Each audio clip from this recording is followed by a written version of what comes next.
She specializes in addiction, recovery, victimization, gender issues, immigration, and popular culture. She's published 4 books and 60 articles. Sounds like she's been busy.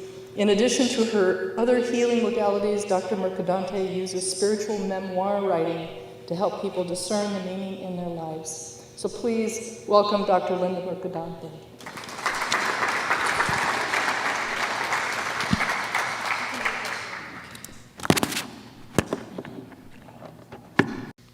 Thank you for the introduction. I appreciate it. It's really nice to be in Vancouver. How many people here are Canadian? Raise your hand. How many people here are from the United States? Okay, can't tell any jokes about the United States then. I was going to do that, but I guess I won't. Okay. I can? Oh, all right, yeah, all right, I might then. I lived in Vancouver for 5 years when I got my master's degree at Regent College, which is on the campus of UBC. I don't know if you've ever heard of it, but I loved it here so much. In fact, one of the people I went to school with is here, Wayne Northey and his wife Esther. They both came. It was like one of those blast from the past experiences that we reconnected. It was really nice. I don't think Wayne taught me this, but I learned a lot of things while I was in Canada. Maybe you did teach me this, Wayne. I learned that what to do when someone says pass the serviette. Do the other United States people here know that? You know what that means? Do you know what to do when they say put on your toque? They're being nice. They're not trying to offend you. And, well, I don't think I learned this from Wayne, but I did learn from one of the students from Alberta how to design a Halloween costume to fit over a snowsuit. It's useful information. Okay, well, since you want to hear something that about the U.S., I will add one other thing. And that's that when I was up here, I was told, I was given an extra canonical story about Genesis, about the creation of the world, and it was about the creation of Canada. Now, those of us in the United States, we don't have access to this story, but I learned this story, and I want to read this story to you. So you'll know that there's actually something that we're not aware of that's in the Canadian Bible. Okay. All right. I'm going to read this to you. Okay, on the 6th day of creation, God turned to the archangel Gabriel and he said, "Today I'm going to create a land called Canada." Now, the Canadians probably already know this story. Okay, it will be a land of outstanding natural beauty. It shall have tall, majestic mountains full of forest, elk, and moose, high cliffs overlooking sandy beaches with an abundance of sea life and rivers stocked with salmon. God took a deep breath and then continued, "I shall make the land rich in oil so the inhabitants shall prosper. I shall call these inhabitants Canadians, and they shall be known as the friendliest people on earth." But Gabriel, he listened for a while, then he raised his hand. He wanted to ask God a question. He said, "Wait a minute, don't you think you're being too generous to these Canadians?" So God paused a moment and then replied, "Not really. Just wait and see the neighbors I'm going to give them."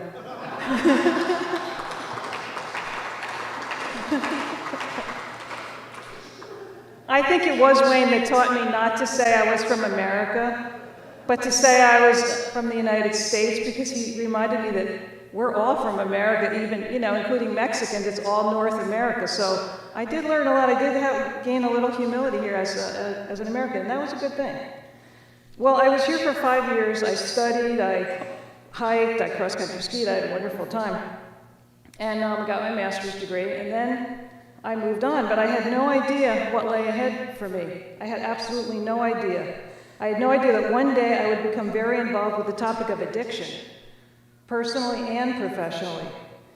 Because at the time when I was here, I was just a newspaper journalist who thought I was going to take a year off from my work, get a degree, and then go back to New Jersey, where I was from, and go back to newspaper work, which I never did. Well, but just months before arriving in Vancouver, I had had a life-changing conversion experience. In just a year, I had moved from being an atheist, then to an agnostic, and then to a God believer. This all happened in 1 year. That was really a dramatic life change, and that's why I ended up here, because I heard about a school with a degree that appealed to me. And, okay, so after I had this conversion experience, I was now spiritual. But I wasn't exactly religious, maybe vaguely religious, but not really. I was mostly just spiritual. In fact, before that, I thought I was pretty spiritual too. Now I was meeting all these people that were actually religious and spiritual, and I found it very interesting to study what people believed and how it affected their behavior. Over time, I met a lot of believers that I admired, and I learned more about religion, and eventually I became committed to religious practices myself, like meditation, reading the Bible, and then I became open to exploring beliefs, doctrine, and even having some of my own, eventually. And I was very interested, as I said, in learning how doctrine influences behavior, which is very important. Well, gradually my career trajectory changed, and I never went back to journalism, as I said, but instead I became drawn to the academic study of religion and the vocation of teaching. Yet through all this time, I was blissfully unaware of the subject that would later come to consume me, which is addiction. Because you might be wondering, why is this person up there? You know, I'm not a therapist. I have a Ph.D., but you know, you could have a Ph.D. in a lot of things and not be qualified to speak to this conference. So that doesn't really do it. I mean, why in the world would they have invited me who's, you know, I am an ordained minister, but I teach. My vocation is teaching in a seminary. So you probably think, how did she get here? She probably wandered into the wrong meeting, you know. So I wanted to explain that eventually addiction would become almost a life-changing experience and topic for me. Well, still, I was in Vancouver, I studied, I did the degree, I was still completely unaware of addiction. But today I'm going to be speaking on addiction, helping addicts move beyond the spiritual wading pool, a new approach to spirituality and religion in the healing of addictions. So I'll have to tell you a little bit about how I got to this from that. Well, I moved back to New Jersey. I started at Princeton. I was still completely unaware of the topic. And in fact, as we say in New Jersey, I still didn't know from addiction. It's kind of a Jewish thing. I didn't know from addiction at all. In fact, I was a little bit like Kudzu. Have you ever seen this cartoon? I don't know if you've ever seen this particular one. Okay, he's a minister, and I know that doesn't look like a woman, but Ida May, I think, is his assistant. I think that's a female. So anyway, he says, "You're out of line, Ida May, but you're not changing the lyrics to Kumbaya, but just updating a little bit? No. I refuse to let our young people sit around campfires toasting marshmallows singing someone's dysfunctional Lord Kumbaya." That's kind of how I felt about this whole therapeutic thing. And I stayed like that through my Ph.D. But in the fall of 1987, things began to change. At first, I didn't realize it because I was fresh out of Princeton. I had a nice, shiny new Ph.D., and I was invited to come to the Methodist Theological School in Ohio, which is in Delaware, slightly north of Columbus. And I was invited to come there to teach theology. That's a little picture of our school. It's actually pretty nice there, but the thing that distinguished it was that we had a degree at the time in a Master of Arts in Alcohol and Drug Abuse Ministry. It's the first, and as far as I know, still the only seminary in the country, maybe even the world. Well, I don't know, maybe Trinity now would have that too, but at least in the US, it's definitely the only seminary that has an actual degree in drug abuse, addiction, and drug abuse counseling. The degree has a different name now, but that's still a very strong component of it. So I arrived at this school in Ohio, and I didn't know Ohio. I was from New Jersey. I had lived on both coasts, never in the middle. So, you know, at first everything I encountered I thought was some Midwestern quirk. Because I went to this school, I started at this school. Now, I was hired to teach traditional topics. Wasn't hired to teach about addiction, like the doctrine of Christ, the doctrine of the church, introduction to theology. You know, these are standard things that theologians teach, which you may not know, but that's the kind of stuff we do. It might sound dull, but actually, I can make it sound exciting if I wanted to. I mean, it's pretty interesting. If you focus on it, it's pretty interesting. But I wasn't there to teach addiction, at least. Well, after a few weeks, I began to think this was the strangest place I had ever been. Because everywhere I went, people were talking about addiction. This is at a seminary. Now, Princeton, nobody ever talked about addiction at all. Never heard the word. In fact, this school was full of recovering addicts. I'd say 100% of the people in that degree program were recovering addicts, 100%. And then some of the other seminarians were also recovering from different things. I was a neophyte, so I just noticed it, but I didn't do anything about it. So in class, I tried to teach theology as I had been taught to do, and I kept getting all these interruptions in class. The students were very impatient. In fact, they were downright peevish with what I was teaching them. They wouldn't listen to me and take notes like nice, well-behaved students, you know. That's what they did at Princeton. What did I know, you know? But they kept wanting me to connect everything to addiction recovery, everything. They weren't happy at all unless I could draw clear parallels and give them practical advice. Not only that, but they objected to the content I was trying to give them. They didn't like the idea of sin. No, not they didn't like it. They hated the idea of sin. They hated it. They didn't think the church was much of a community. Not at all like their 12-step groups. That was a community, they said.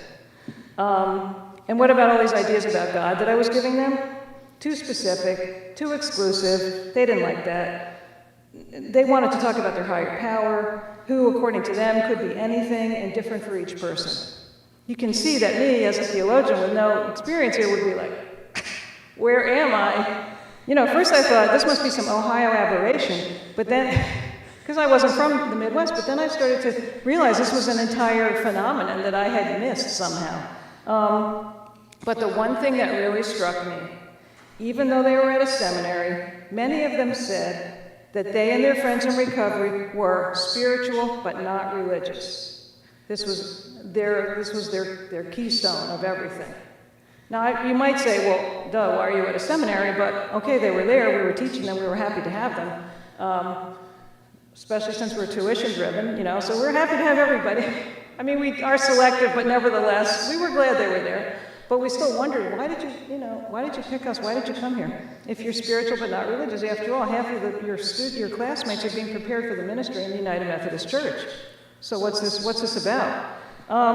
Well, who are these people? I kept wondering, and why are they upsetting my lesson plans? You know, was it a strange Ohio thing? I don't know. But these people seemed to think they were like the Blues Brothers on a mission from their higher power. I just didn't get it. But a couple of years later, something happened. I discovered the alcohol problem of a close family member. This threw me into a personal crisis. It came complete with traumatic life changes, and it just made me reevaluate everything. But it also opened my eyes, because I began to find real wisdom and courage and just plain horse sense in these recovering people and those who helped and taught them. It was amazing. Rather than being shocked and put off, these people at my school were very helpful and understanding. They didn't seem surprised at all that a seminary professor would have experienced such things. And in the best sense of the word, they ministered to me. So I began to attend Al-Anon meetings. You all know what Al-Anon is, right? Okay, so I began attending Al-Anon meetings and other 12-step groups. I mean, I started getting interested in. I went, and this is, I think, in the 90s. So that's the peak of that wave, right? There was Emotions Anonymous and Narcotics Anonymous and every kind of anonymous you could imagine. Overeaters Anonymous. I just started going to all of them. I just couldn't believe that this was out there, and I kept this up for a very long time, because if it was true, as my students said, and they didn't just say it, they insisted, that they experienced the presence of God in these meetings, and I figured that was where I needed to be. Of course, when I first began attending 12-step meetings, I didn't know the protocol. You know, I felt a little uncomfortable, and I wasn't sure what I was supposed to do or how I was supposed to act or what I was supposed to say. I think I was a little bit like Kathy. You know the cartoon Kathy? Kathy was, she had a problem. You know Kathy, she has a little shopping problem. You familiar with that? You know. Okay, so she, at one point she decided to go to a 12-step meeting. I don't know if you remember this about Kathy, but she did. So she decides to go to Shoppers Anonymous. And she says, the leader says, hello, welcome to Shoppers Anonymous. By coming here tonight, you're taking the first critical step in breaking the cycle of compulsive shopping. Did you know this about Kathy? She had this problem? Okay. She says, together we will work to understand why we overshop and find ways to channel our stresses into more positive activities. Okay. Any questions so far? Kathy's sitting, this is her first meeting. Where did you get those darling shoes?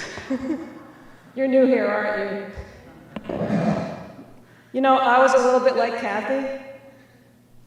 What do you think I did that was a mistake? What word do you think? Just take a wild guess. What do you think I said? You have any idea? What theological word I might have brought up? Yeah, sin. Big mistake. It's not like I was sitting there saying, you're all sinners in the hands of an angry God. No, I didn't do that. I wasn't that stupid. I mean, you know, I had a Ph.D. I was like not completely clueless. I mean, you know, all right. I had a little education, but not in that, of course. No, I did say, you know, is there a lot of difference between, I don't know, it sounds a lot like sin. I know you're saying it's addiction, and I questioned the idea of disease, and I might have mentioned at church like there were similarities between the way the meetings were structured and the way religious services were structured. I mean, I was just really naive and asking these sort of general questions. No, they hated that. You never heard a more profound, crushing silence than when I said something in these meetings. Yeah, it was serious. So I was kind of like the religious version of Kathy, but I didn't know any better. Now, by then I was already committed to the church. I mean, I didn't start out that way, but by then I was committed to the church. After all, by then I was an ordained, you know, I was ordained in a Presbyterian church. I didn't have a church, but I got ordained. And I was teaching in the United Methodist Seminary, so that's pretty committed to the church. And in fact, I had a very positive experience in the church myself. It's a long story. I just wrote a book about it. It's called Bloomfield Avenue. It'll be out in September. Little promo. But anyway, I had this very sort of archetypal baby boomer, you know, spiritual pilgrimage going on, all these, you know, Eastern religion groups and things. So when I come into the church, and I wasn't bent to think that the Protestantism was going to be a good thing. I hadn't been raised as a Protestant, so I wasn't amenable to Protestantism, but I actually had a very positive experience among Protestants, among the church. It had been a welcoming place to me when I was in a crisis, so I didn't see a problem. I didn't see the discordancy that they saw. But I did have to agree with my recovering students that something needed to be done to help addicts and recovering persons gain the benefits of religion without feeling afraid, judged, or judgmental of it. And they were feeling judged and they were judgmental, so it went both ways. Something needed to be done. My students weren't going to do it, but something needed to be done to bring addiction, recovery, and religion, not just addiction, recovery, and spirituality, together. That's what I wanted to do. But I encountered this rather large stumbling block, as I said earlier, the insistence that it's preferable, not just okay, but better, to be spiritual but not religious. Well, eventually I wrote a book on this called Victims and Sinners, The Spiritual Roots of Addiction and Recovery. And it wasn't just a promo for the 12 steps, it was, you know, critical and positive. It was an evaluation. And I showed a lot of the similarities between the way the 12 steps operated and its history. In fact, I'll be talking about the history of this in my workshop after this keynote. And I saw a lot of similarities between some Christian understandings, or a type of Christian understanding, and the 12 steps. So you can read that book to see what I discovered. But I didn't stop my explorations with this book. Instead, I continued to ponder the linkages between addiction, recovery, spirituality, and religion. And so this morning, I want to share some of these insights with you. Well, that's the address if you want to get that. Okay, so this is what I want to work with you today on. I want to discuss the connection between religion and spirituality. And I notice we haven't done that here. We've used those words, we've used them fairly liberally, but we haven't really gotten down to really discussing them. So I'm glad that, you know, there's space for me to do that. If someone else had done it, I don't know what I would have done now. Okay. I want to see where addicted and recovering people fit into this picture. And then I want to propose what I call a circle of spiritual guidance to help us move people out of the wading pool of spirituality and help them start swimming. Okay, for a long time, as I said, my institution has been about the only place where religion and spirituality have been considered in the treatment of addictions. I think maybe more places are coming along now. But the school has practiced a very integrative approach. It's not just a 12-step approach. It looks at, it uses the field of psychology and sociology. It does a very good job of integrating different perspectives, and the Ohio State provides many professors for us, and they have very good counseling programs, and there are quite a few of them. So we're integrated with them. And the thing that's different from us is that, with us, is that we do look at religion, not just spirituality, and we look at them both very deeply.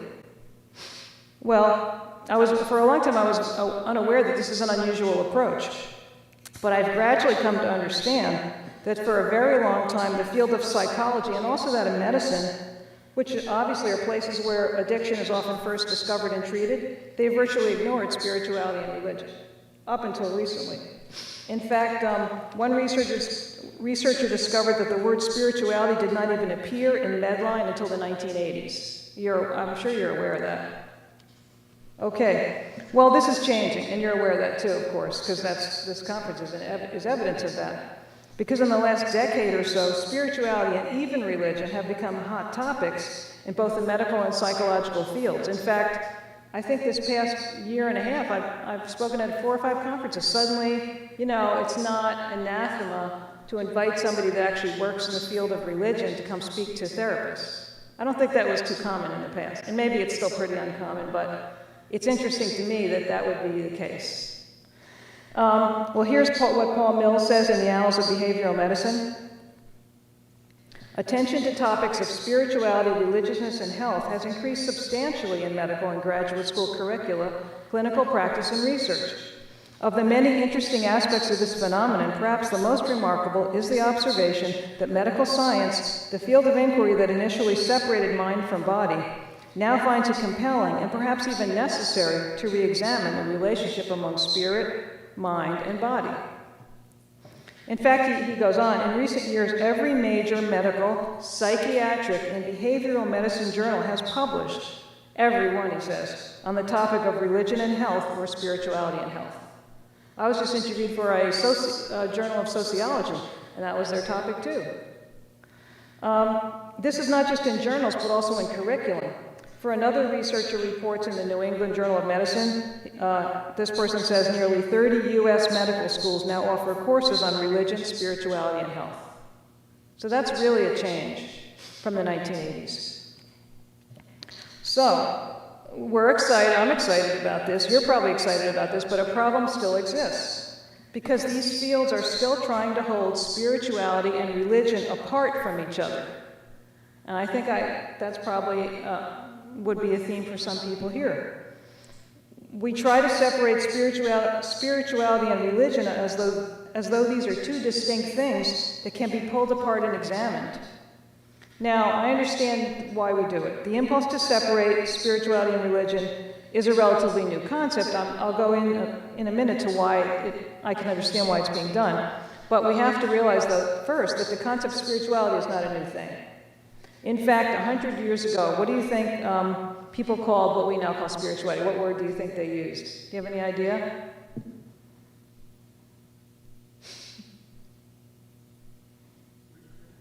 No, not witchcraft. No, it was a different word. It didn't sound like spirituality, but there was a word that people used which, in religion, to talk about somebody's being spiritual, but they were still religious at the same time. You don't know the word? Anybody want to take a guess? That's it. Very good. Piety. Exactly. Right. Piety. In fact, I remember from my days in Britain where I did some work that the worst thing a young person could call another young person was pie. You ever hear that? Pie, meaning you're pious. That meant you were wearing your religion on your sleeve, showing it off, making your religious practices public. Well, even now you sometimes hear the word piety. I can't speak for other religions, but among Christians of all persuasions, the word piety has historically referred to a variety of beliefs and practices related to personal religious devotion and daily Christian living, a type of people's theology expressed in practical Christian experience. Popular piety involves certain inner religious experiences and outward observances which contribute to spiritual growth. Now, how many of those words that we've been talking about are in that definition?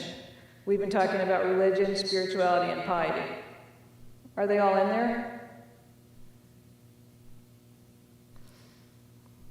It's just a sheer linguistic examination of this quote, which is from the Dictionary of Christianity in America, reveals that all three things, religion, piety, and spirituality, are thoroughly intermixed. And I'm going to take this theme further in a minute. So look at this quote again. There's no separation of belief and practice, right? And inner experience is not separated from outward observance. And isn't that kind of how we break that down often? We say, well, and I'll say this in a minute, spirituality is inward, religion is outward. I mean, I'm going to go into how we break that down in a minute. But in this quote, at least, there's no such separation made. Well, okay, what about the use of the word spirituality today? Same thing. In the same dictionary, there was no attempt to separate spirituality and religion, even when we remove the word piety. Instead, there are types of spirituality connected to types of Christianity. So there would be a distinctive Catholic spirituality, a Lutheran spirituality, an evangelical spirituality, Quaker spirituality, and so forth. And each would have its distinctive beliefs, practices, and desired experiences. And the same can be said for others of the world's religions, that they would have their distinctive spiritualities. But nevertheless, many people today want to separate religion and spirituality. According to BeliefNet.com, are you familiar with this really good website, BeliefNet.com? It's a religion website, very open, all religions. Okay, that someone there said, more than 1/5 of Americans describe themselves with this phrase, saying, I'm spiritual but not religious, 1/5. Now, very interestingly, this number represents half of those who are unaffiliated with any particular religion. So, I guess if that's 10% of Americans say they're not affiliated, half of those people say I'm spiritual but not religious. I don't know what the other half are saying. Okay, well, according to Robert C. Fuller, professor of religious studies, people who claim I'm spiritual but not religious, here's what we can say about them. They reject traditional organized religion as the sole or even the most valuable means of furthering their spiritual growth. Many claim negative experiences with organized religion.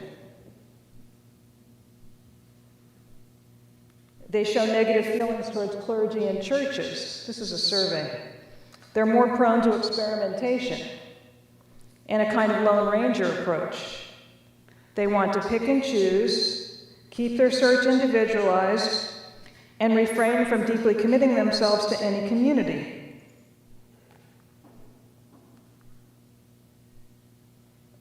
Many see spirituality as a pathway to personal growth or development. So does this sound familiar to you? Is that pretty much, you think they're accurate in describing that, the people that would say that? Okay, well, I understand why people would want to separate spirituality and religion, because, okay, here's the kind of cut and dried way that people would say this. If you press someone, what's spirituality? Well, people feel spirituality is generic and individual. In other words, you don't have to commit to any one group and you're not offending anybody.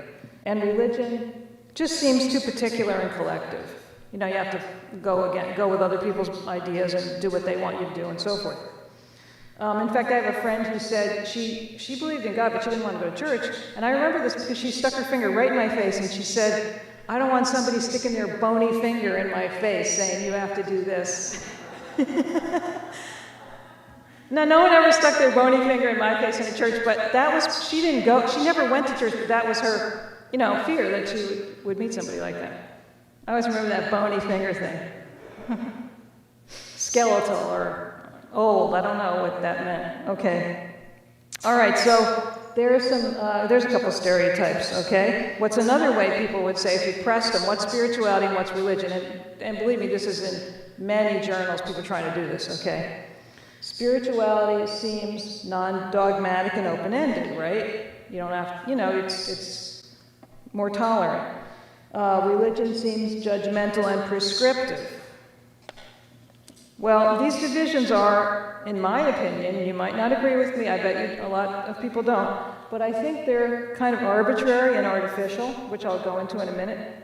And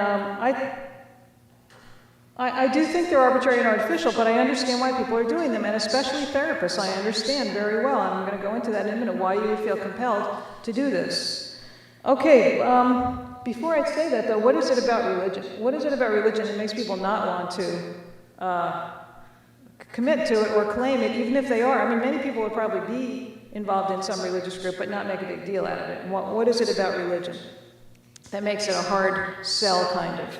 Well, first of all, religion is very diverse. It's not unilateral on beliefs and practices. You really can't talk about religion in some kind of global sense, because it's way more diverse than that. You can't even talk about Christianity, the church, or Buddhism, or anything.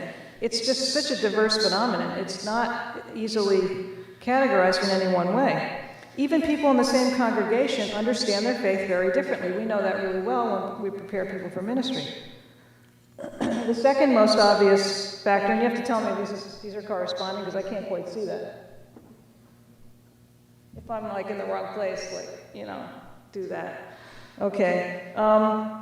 The second most obvious factor is that religion can be both highly functional, providing solid values and healthy behavioral norms, but as you all know probably fairly well, it can also become dangerously dysfunctional, right? Leading to or playing into neuroses and delusions. We know that. Well, while these issues make religion a difficult subject to deal with, there's one thing that's constant about religion. For throughout human history, religion has existed to provide a framework of meaning for people, making sense of life and death. In fact, across time and culture, religion has been the most constant source of meaning for humanity. And this is a conference on meaning. And this has been one of the prime places people have found meaning throughout human history and across culture. That doesn't mean it's the religion, it's like our religion, but it's what we could categorize fairly clearly as religion. So to say that religion can be used harmfully and so it should be avoided is like saying we shouldn't eat food because some of it is junk. It's just too global of a statement. But religion is complex.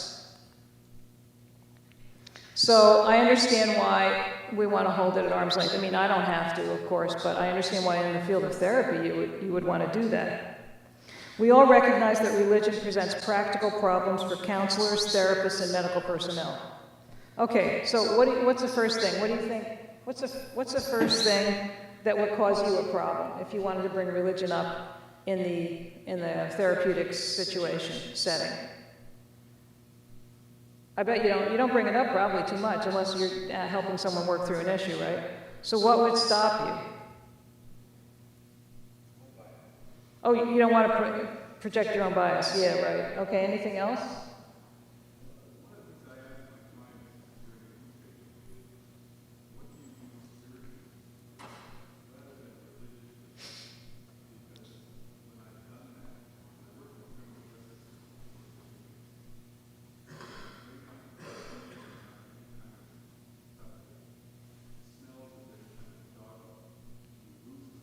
Yeah.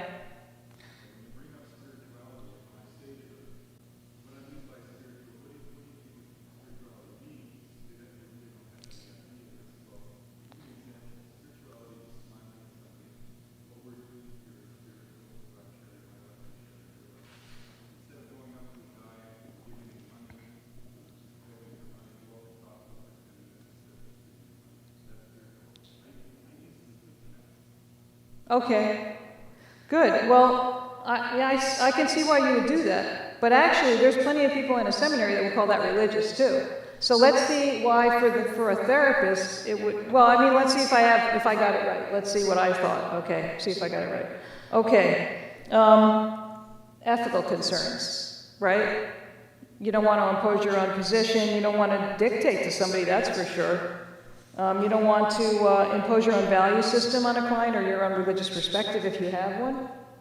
Issues of diversity, right? How do you know? I mean, that you may be subscribing to one type of Christianity and they might be very conservative, you might be more liberal, or vice versa. You don't want to do that. You don't want to, you want to respect diversity, okay?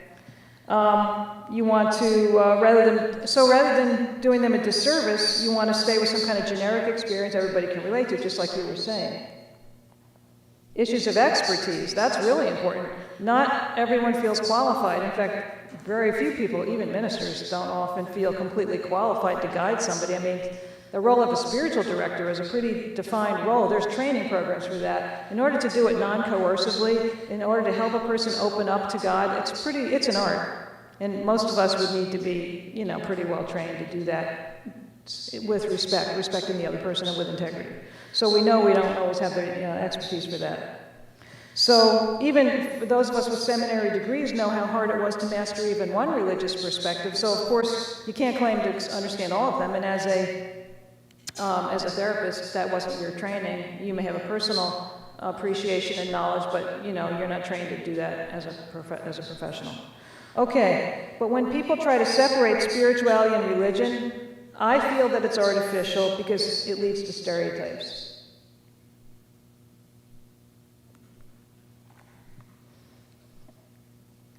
Okay, so I've read many articles that go through all kinds of contortions in order to define religion and spirituality as separate and distinct. And as I said, I think it's counterproductive. Well, David Moberg in the Journal of Adult Development has examined many of these articles, okay? So hundreds of articles try to do this. He finds 3 types of separation. Here's kind of the way it breaks down when people try to separate spirituality and religion. All right, he says there's 3 polarizations that differentiate religiousness from spirituality. They either see it as organizational religion versus personal spirituality. In other words, religion's the organization and the spirituality is kind of what's happening on the inside of you. Substantive religion versus functional spirituality. Substantive, I guess, meaning more the structure. And negative religiousness versus positive spirituality, which is, I think, what you were alluding to, and that's a real big stereotype in our culture. I don't think that the entire stereotype comes from personal experience. I think it's like an ethos that we have imbibed, and that's part of our culture, just like America tends to be anti-intellectual. And we kind of all imbibe that, like it's, we're all very pragmatic. We kind of just grow up breathing that in the air. So I think we're all kind of anti-institutional. We kind of grow up breathing that in the air. Well, the last of these false dichotomies is the most problematic, and I hear it the most often. But I think the idea that religion is ritualized, dogmatic, and dead, and spirituality is personal, pure, and positive, that's the most common polarization, I think. But I think that these polarizations they're quick and dirty, they're cut and dry, but they're simple and they're simplistic. They don't take into account many things. Okay, so I want to pull back from this now and say, what are they not taking into account? Okay, are you with me here? All right? First of all, spirituality and religion are interwoven. Hardly anyone experiences them completely apart. Second, both are multifaceted and they require an integrated perspective to do them justice. And third, if all of life is sacred, we can't find much practical difference between the 2 concepts in real-life terms. Okay, now, if you forced me, you forced me to say what I thought the difference was, I'd just give you a metaphor, which is always something that breaks down eventually, a metaphor, but it gives you a picture, an image, a picture. I'd say spirituality is like the gas, with religion being the vehicle. You can't drive without both. Or maybe, even better, religion is like language. Spirituality may be the meaning, but you can't separate the meaning from the language. Because whenever you learn your native language, when you learn your native language growing up, you also learn how to think and how to feel and how to understand reality from inside that linguistic framework. You can't separate those things.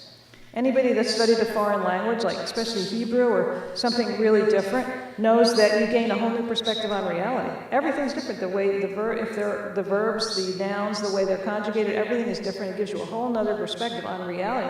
You're not just learning to talk to somebody. Okay, so I don't think you can pull the 2 things apart, religion and spirituality. In the end, what we call spirituality also comes to us in the vehicle of some religious framework, whether that religious framework is traditional or non-traditional. In the end, separating religion and spirituality trivializes and minimizes religion and makes spirituality overly generic and amorphous. Okay, here's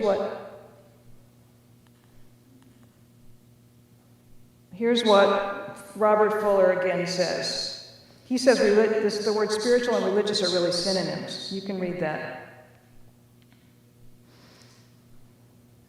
Okay, now I want to move on and say, and I'll go through this really quickly because I think you know this, most Americans, North Americans, do not separate religion and spirituality. On the street, this is not happening. what we try to do for academic purposes or for purposes of analysis is very unusual, except for that 5% of people that I mentioned earlier, okay? You probably already know this. 96% believe in God. I think you all know this. 9 out of 10 people say they pray. Many state that their faith is a central guiding force in their lives, and interest is growing because in 1994, 58% of respondents expressed interest in spirituality, and 4 years later, in 1998, there was a 25% increase, up to 82%. That's a lot.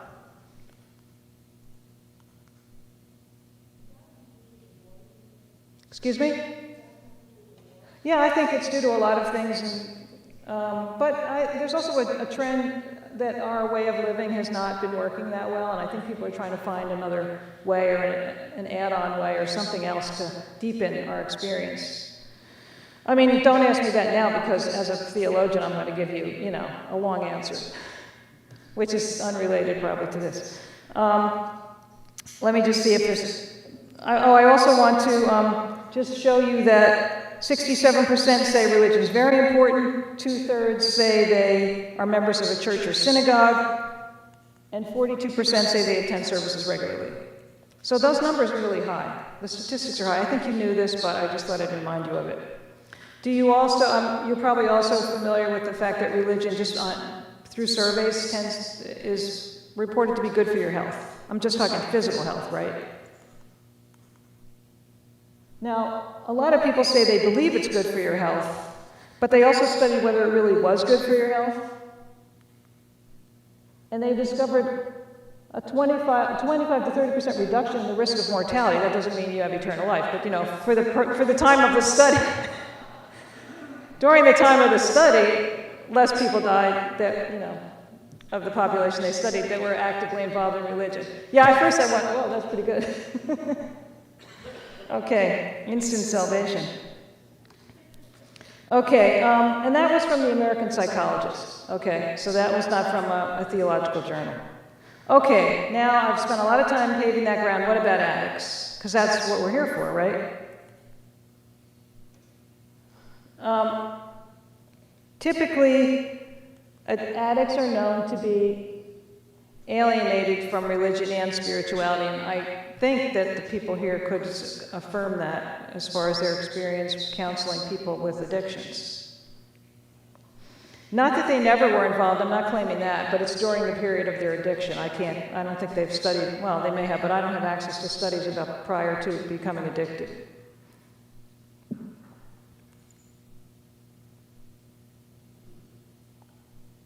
And recovery is often associated with corresponding improvement on spiritual measures.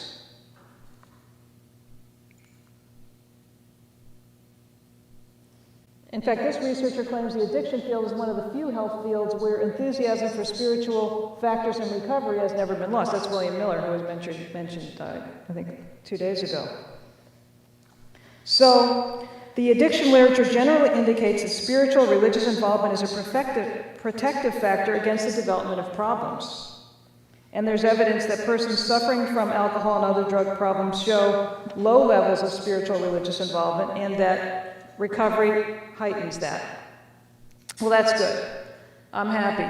But it's not good enough, because even persons with many years of sobriety, even people in deep recovery, are still likely to insist that they're spiritual but not religious. And my goal today is to say that's not good enough. I think we need to do more for them. I think they're still in the spiritual wading pool, and I think they need to swim. I don't want to see them splashing around for the rest of their lives in the wading pool, and that's what I see among the people I teach, that they are actually held back, and not just the people I teach, but I know tons of recovering people personally and professionally, and I find oftentimes they're held back, and they're held back sometimes by an ideology that religion is bad for them, and that spirituality is safe, and all those other stereotypes that I went through before. Okay? So that is my main point, and I'm going to propose something to take them further, all right? In fact, Bill Wilson even admitted to this. He said, Alcoholics Anonymous is just a spiritual kindergarten. Bill Wilson, the founder, one of the co-founders of AA. So how can we let people stay in kindergarten? We wouldn't do that normally. We have these really big people on these little teeny-weeny desks. It just doesn't look right. I mean, they need to graduate. They need to move on. They need to go to first grade, second grade, and so forth. So what are we going to do? We have the ethical problem, the diversity problem, the expertise problem. How are we going to help people non-coercively and ethically move on to something that has been proven to be good for their recovery and just good for their general health? Not to mention this, that they'll never die. That's really a great statistic. Okay, well, maybe they will, but nevertheless, hopefully not from their addiction. Okay, so recovery helps them get their feet wet spiritually. It eases them into the wading pool, and frankly, I know that sometimes that's the biggest journey of all, and the fact that you even got them there is fabulous. And maybe they can only stay in that little bit of water for a really long time, but I'm looking at people that want to move on. That's the kind of people we get. They're ready to move on, and so I was trying to find something, to propose something to help them non-coercively move on. Okay. All right, let's see what we've got. I call this a circle of spiritual guidance. All right, first we'll look at the process. This is something I'm going to propose and probably write up, but right now it doesn't exist on paper. So I'm just trying this out on you. If you think it's horrible, let me know now, because then I won't try to write this up and I'll change it or something. This is like my test, I'm testing it. Okay. All right, I want to make a suggestion. I can't go into great detail, but here's what I hope this will do. 1, allow people to enter at whatever place they can. It's going to be a circle. Take into account diversity of background and tradition, which is obviously very important. Not minimize or trivialize religion, which I obviously am very concerned about. Recognize that while not everyone has the expertise to be a religious and spiritual mentor, everyone can make a contribution to spiritual healing. Now, I think that this schema works well with Christian theology, but I think if you test it against Buddhism, Islam, and other religions, it may be amenable to those as well, but then I would need someone from those other faiths to confirm that for me. Okay, what is it about religion that keeps people healthy? Well, there's a lot of tangible factors like enlarging your circle of friends, but there's also intangible factors, and the most important intangible factor is having meaning and purpose in your life and the values that promote this. So how do we find meaning in life, and what values keep people sober?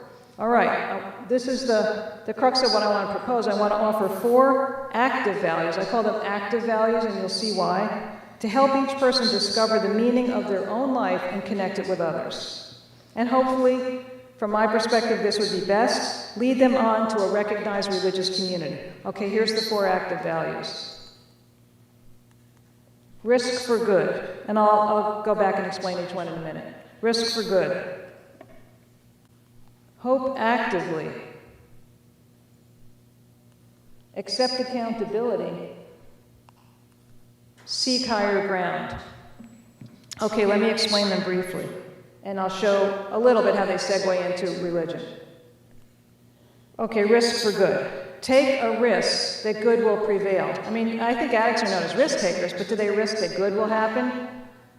And then that's an active risk, because you have to contribute your effort to make it happen. So you're risking for good, but you must also make the effort to make good happen. So it's these are active values.